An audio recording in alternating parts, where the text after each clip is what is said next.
అందరికీ నమస్కారం. ఈ రోజు తొర్రూరు క్యాంప్ ఆఫీస్ లో నియోజకవర్గంలో కొంతమంది ముఖ్య నాయకులు బీఆర్ఎస్ పార్టీ నుండి కాంగ్రెస్ పార్టీలో చేరడం జరిగింది. ఈ సందర్భంగా మీడియా మిత్రులతో మాట్లాడుతూ నేను కాంగ్రెస్ పార్టీకి బీజేపీకి పోటీ అని అనబోయి పొత్తు అని అన్నా. అయితే దానికి బీఆర్ఎస్ వాళ్ళు చాలా విష ప్రచారం చేస్తున్నారు. ఇప్పుడు కాంగ్రెస్ కి బీజేపీకి అసలు పొత్తు అనేది ఉండదు, ఎప్పటికీ ఉండదు. కేవలం ఇదేంటంటే వాళ్ళు ప్రజలను తప్పుదోవ పట్టియడానికి ఒక డిస్ట్రాక్షన్ లాగా ఇది చేస్తున్నారు. ఎందుకంటే బీఆర్ఎస్ పార్టీ నుండి కాంగ్రెస్ పార్టీలోకి చాలా మంది జాయిన్ అవుతున్నారు.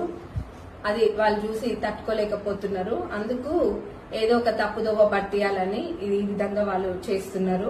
రాబోయే పార్లమెంట్ ఎన్నికల్లో బీఆర్ఎస్ పార్టీకి పర్మనెంట్ రిటైర్మెంట్ అనేది తప్పదు.